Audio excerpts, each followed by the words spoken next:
Қайырлы күн, бірінші курс магистранттары. Басқару психологиясының келесі дәрісін назарларыңызға ұсынамыз. Дәріс тақырыбы жеке тұлға басқарудың объектісі мен субъектісі. Дәріс жоспары: басқару жүйесіндегі жеке тұлға түсінігі, жеке тұлға басқарудың субъектісі мен объектісінің қызметтері және еңбек әрекетіндегі тұлғаның жіктелуі. Тұлға жеке адамның өзіндік адамгершілік, әлеуметтік, психологиялық қырларын ашып, адамды саналы іс-әрекет иесі және қоғам мүшесі ретінде жан-жақты сипаттайтын ұғым.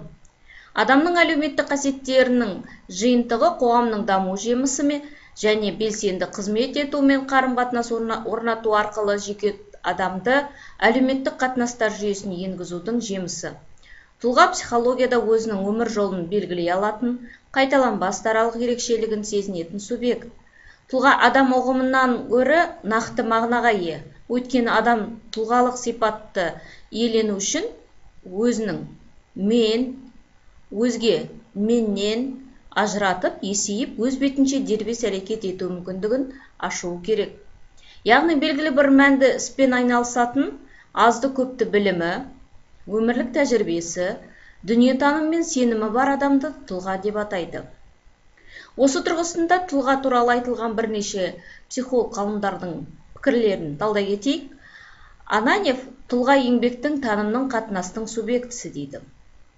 Кон болса, тұлға бұл әлеуметтік рөлдің интеграциялық қырлары дейді. Ковалев болса, тұлға бұл қоғамда өзіндік орны бар және белгілі бір қоғамдық рөл атқарушы, пайымдаушы жеке адам дейді. Ал Эрик Бюрн болса, адам динамикалық, алға ұмтылған, жарқыраған энергетикалық жүйе дейді. Мінеке осындай тұлға туралы психологтардың бірнеше сипаттамаларына тоқталатын болсақ, демек тұлға дегеніміз өзіндік көзқарасы бар, адамгершілігін бойында игерген және де қоғамда өзіндік рөлі бар атқаратын жеке адам болып саналады. Платонов тұлғаның құрылымын ерекше атап көрсеткен. Тұлғалық бағыты бұл құрылымша өмір сүру кезеңінде тәрбиенің көмегімен қалыптасады.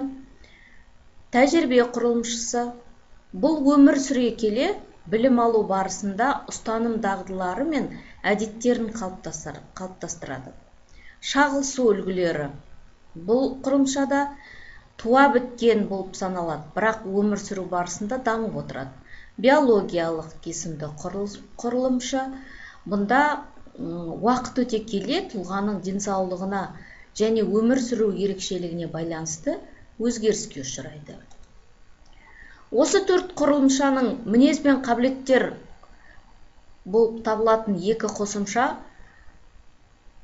құрылымшасы енгізіледі. Князев тұлға құрылымы бір мезетте екі принципке негізделген, бір-бірімен тығыз байланысты әлеуметтік қасиеттердің жиынтығынан құралған деп түйіндейді. Біріншісі тұлғаның ең жалпы, ең қиын әлеуметтік қасиеттері, өзіне ең қарапайым жекеше қасиеттерді жинайды дейді. Екінші принципі бойынша қасиеттердің байланысы әрқайсының бір-бірінен тәуелсіздігін қамтамасыз етеді. Бұл адамдардың еңбек ортасындағы күйін көрсетеді, олардың жұмыс мақсаты. Ал әр адам өз тарапынан жұмысты бітіруге өз мүддесін ұсына алады. Тұлғаның осы күрделі құрылымы түйсік құрылымына әсер етіп, қоршаған ортаны қабылдаудың қажетті және қажетсіз компоненттерін өзін-өзі тану, өзін-өзі сезіну және өз-өзіне қатынас қасиеттерін қамтиды. Жеке тұлға дүние және өз дүниесін танудың концепциясын құруы тиіс. Бұндай жекеше философия мен концепциясымен деген деп айтуға болады. Мен концепциясы субъектінің өзі туралы қалыптасқан иерархиялық түрде ұйымдасқан динамикалық мінезге ие, жалпылама және тұрақты жүйе деп есептейді. Мен концепциясы өзін-өзі сезінудің әртүрлі қырларын көрсетеді. Өзін-өзі сезіну құрылымының мыналарды бөліп көрсетуге болады. Меннің негізгі қосымша мақсаттарын сезіну, яғни мен әрекет етуші субъект деген ұғым. Өзінде бар және өзінен көргісі келетін қасиеттерді сезіну, шындықты мен және мінсіз мен деген. Өзі туралы танымды когнитивті пікір қалыптастыру. Мен бақылаушы объект ретінде деген. өзі туралы эмоциялы сезімге толы пікір қалыптастыру. Мінекей мен концепциясының негізгі құрылымы осындай. Өзін өзі бағалау еңбек әрекетіндегі ниет пен фрустрация деңгейіне байланысты. Өзін өзі құрметтеу, тұлғаның өзіне деген жалпылама қатынасын, жеткен жетістіктерін санына тура шамалас және ниет деңгейіне кері шамалас. Ниет деңгейі де дұрыс көтеріңкі немесе төмендетілген болып бөлінеді. Ол адамдардың өмір жолындағы сәттіліктер немесе сәтсіздіктер, жетістіктер немесе қол жеткізе алмаған армандарға байланысты. Фрустрация негізінен ашушаңдық, дөрекілік түрінде басқаларға немесе өзінің сәтсіздігіне өзін кінәлау барысында бағытталады. Басқару субъектісі мен объектісі әлеуметтік басқарудың басқа түрлерінен айырмашылығы оның басты компоненті болып, әртүрлі ұғымдардың мүшесі ретінде адамдар немесе ұйымдастыру бөлімшелері тұтастай қатысады. Жеке тұлғалар жеке өзі немесе әлеуметтік топтардың құрамында ұсынылып отырған күрделі жүйеде басқарушылық қарым-қатынаста болуы керек. Оған басқару субъектісі мен объектісі қатыса алады. Авторлардың жазуы бойынша әлеуметтік басқарудың негізгі категориялар ұйым, басқару субъектісі мен объектісі болып табылады. Басқару субъектісі заттық практикалық қызметтің тасымалдаушысы, белсенді басқарудың көзі белгілі бір басқару объектісіне бағытталған болады. Ал басқару субъектісі жеке тұлға ретінде немесе әлеуметтік топ ретінде қатысады. Басқару объектісінің бір бөлігі объективті шындық болуы мүмкін, яғни оған басқарушының әсері бағытталған. Басқару объектісінде сондай-ақ жеке тұлға немесе әлеуметтік топта бола алады. Басқару объектісінің қызметі инновациялық жобаға капиталды тәуелділікке барып салу, инновациялық жобаны енгізу, инновациялық үрдісті ұйымдастыру, нарықтағы инновациялардың қозғалысын ұйымдастыру болып саналады. Бұл әрине объектінің қызметі. Енді келесі субъектінің қызметіне тоқталайық. Субъектінің қызметі әрине болжау, басқару объектісінің технологиялық, экономикалық жағдайының ұзақ мерзімде түпкілікті өзгерісін жасақтау, яғни бағана айтып кеткенімізде объектінің қызметі инновациялық жобаға капиталды тәуелділікті барып салу деген болса, соның субъекті қызметі осы технологияларды ұзақ мерзімді түпкілікті өзгерістерді жасақтау үшін болжау жасауға көмектеседі. Ал енді жоспарлау, инновациялық жобаны өмірге әкелуде жоспарланған тапсырмаларды өңдеу бойынша барлық кешенді жұмыстардың бірігуі. Яғни айтып отырған басқару объектісінің қызметі инновациялық жобаны енгізу туралы үрдістерді ұйымдастыру барысында болса, сол ұйымдастырудың ішінде, яғни жоспарлау, оны қалай іске асырылады, қандай кешенді түрде біз оны іске асырамыз деген субъективті қызметтер өз қызметін жасайды. Сол сияқты ұйымдастыру белгілі бір ережелер мен іс-әрекеттер базасында инновациялық және инвестициялық бағдарламаны енгізу үшін біріктірілген адамдар. Яғни айтқанда, қарап отырғанымыздай, басқару объектісінің қызметі нарықты инновациялардың қозғалысын ұйымдастыру деп беріп отыр. Сол ұйымдастырудың ішіндегі ережелер, іс-әрекеттер қалай ұйымдастырылу керек? Бағдарламаларға енгізілетін адамдардың тобыры. Яғни айтқан кезде осыған дейінгі біздің басқару психологиясында тарихында айтқандай Сократтың айтуынша, әр адам өзінің қабілетіне қарай өз орнында болу керек, ұйымдастыру керек деген негізгі қағида осы жерде роль атқарады. Басқару субъектісі мен объектісіне деген әлеуметтік көзқарастың негізгі үш түрлі компонентін бөлуге болады.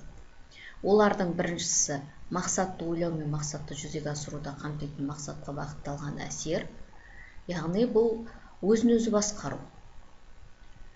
Келесі компоненті әлеуметтік өзін-өзі ұйымдастыру, яғни ұжымшылдық, реттеу, лидерлік, престиж шкаласы, бейресми ұйымдастырылған топтар, әлеуметтік нормалар.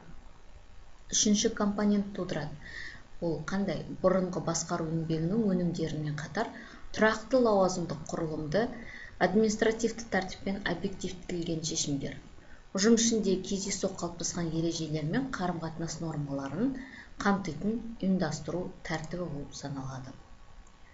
Бадалеваның пайымдауынша, біздің тұлғалық белгілеріміз басқа адамдар қарым-қатынасын жасаудың негізінде көрінеді. Бұл жерде негізгі мінез қатарына белсенділік, өз қызметтеріміздің аумағында үлкейтуге тырысу, бағыттылық, себептердің, қажеттіліктердің, қызығушылықтарын сендіру және әлеуметтік топтардың ортақ әрекеттеріне қатысу сияқты белгілер кіреді. Белсенділік тұлғаның маңызды қасиеттерінің біріне жатады және ол қажеттіліктерден туындаған мақсатқа жетуге бағытталып, оларды қанағаттандыруға тырысады. Адам өз қалауымен өмір сүрмейді, ол қоғамда әртүрлі топтар ықпалымен түзеліп, әрекеттеріне қарай қабілеттілікті және ерік жігерін бағыты айқындалады. Топтың мүшелерінің әртүрлі қатынастарында қызметтік жеке қатынастар көрсетіледі.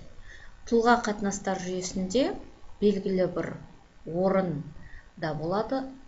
Оның атағы, даңқы басқаларына әртүрлі деңгейде әсер етіп, қиындыққа келеді. Қиындық адамның барлық әрекеттерінің анық еместігін, яғни пайымдаудың шегіне жатпайтын психикалық процестерді жалпы түрде аңғарымпаздық арқылы анықтаумен түсіндіріледі. Анық ес аумағына ағзаның ішкі және сыртқы ортасына келген белгілер де әсер етеді. Келген белгілер адамның өзін ұстауын есті жолдарымен қолданылады, ал кейбір белгілер соқыр сезім деңгейінде басқарылады. Адамның ішкі дүниесін көрсететін көптеген әрекеттер, қатынастар, әсерленушілер онымен есті түрде басқарылмайды. Осыдан туындайтын мінез құлық өзіне де өзгелерге де түсініксіз болып қала береді. Ессіз регуляция есті басқарушылық кездегі белгілі бір мақсатқа жеткен шиеленісті күйі басылса ғана мағыналы деп саналады. Өзін-өзі бағалау еңбек әрекетіндегі ниет пен фрустрацияға байланысты болады. Біздің әрқайсымыз әдейі немесе білместікпен өзіміздің басқалармен салыстыра отырып, өзінің ақыл-ойы, келбеті, денсаулығы, қоғамдағы орын туралы пікір қалыптастырып, ұялшақ немесе тәкаппар, талапшыл немесе сабырлы сияқты өзін-өзі бағалаудың жиынтығын құрастырамыз. Көптеген адамдарда өзін бағалау ортада деңгейден сәл жоғары болады. Бұл дегеніміз адамның өзін құрметтеуі, яғни психологиялық тұрғыдан тұрақтылық пен жақсы көңіл күйдің қайнар көзі. Ал кейбір адамдардың өздерін бағалауы төмен немесе жоғары деңгейде болады. Сол себепті адамдардың қоғамға деген негатив көзқарастары туындап отырады. Өзін-өзі құрметтеу тұлғаның өзіне деген жалпылама қатынасы, жеткен жетістіктер саны туралы шамалас және ниет деңгейіне кері шамалас, яғни ниеті жоғарылаған сайын адамның өзін құрметтейтін жетістіктері де көбейе түспек. Төмен құрметтеушілік, өзіне көңіл толмағандықтан, өз тұлғасына кері баға берушіліктен туындайтын сабырсыздық. Депрессия өз жетіспеушіліктерінің гипертрофиясы, оны жеңудің емес, керісінше өзін ақтап қызметін бас тартуға келіп соғады. Фрустрация адамның эмоционалды күйінің ерекшелігі, ол қалған мақсатқа жетудегі кедергіні жеңе алмаудан пайда болады. Фрустрация ашушаңдық, дөрекілік түрінде басқаларға немесе өзінің сәтсіздігіне, өзін кінәлі барысында өзіне бағытталады. Гримак стресстен кейін адам осындай жағдайда кездеседі дейді. Осындай күйде туғызушы жағдайларға сәйкес фрустрациялық жағдай немесе фрустрациялық әрекет ету атына ие болады. Фрустрациялық жағдайлар қажетті мақсатқа жете алмаушылықтан, оның іске аспауынан және орындау себептерінің жоғалуынан туындайды. Күнделікті өмірде фрустрациялық жағдайлар екі топқа бөлінген қажеттіліктің кең аумағынан сипатталады. Біріншісі биологиялық қажеттіліктер. Бұл топқа физиологиялық аштық, шөл, ұйқы, бағыт кеңістік уақытында қоршаған ақиқатқа жөн табу қажеттілігі, тағы да басқа көптеген осындай биологиялық қажеттіліктер негізгі рөлге атқарылады. Екіншісі әлеуметтік қажеттіліктер. Бұл еңбек, таным, эстетика, наным қажеттіліктері. Фрустрациялық жағдайдың жиі қолданылуы кейбір адамдарда ашушаңдық, қызғаншақтық, дөрекілік белгілерінде қалыптастыра бастайды. Кейбіреулерінде ынтасыздық, сенімсіздік, яғни өзінің білгенін қалыптастыруға ешқандай ынта болмайды. Мұндай жағдай созылған жағдайда жүйке ауруына шалдығуы мүмкін. Жүйке ауруы жүйке жүйесінің анатомиялық зақымданусыз бұзылу процесі. Жүйке ауруы сәтсіздіктерден, фрустрация, тұлғааралық шиеленістен туындайды. Соның салдарынан бұрынғы шиеленістер өршіп, жаңа шиеленістерге алып келеді. Сондықтан адамның өзін бағалауы тұлғаның қызметінің және тұлғалық биігінің себепші болатын бірден бір фактор болып табылады. Дәрісті қорытындылай келе, сіздердің назарларыңызға бекіту сұрақтары ұсынылады. Тұлға ұғымының анықтамасы, бірнеше вариант берілген. Дәрістен қарап, дұрыс жауабын сипаттаймыз. Басқару объектісінің қызметі. Қандай қызмет атқарады? Әрине, біз қызметтің 3 түрін атап өттік, бірақ бұл жерде бір ғана түрі сипатталған. Соның дұрыс жауабын табуымыз қажет.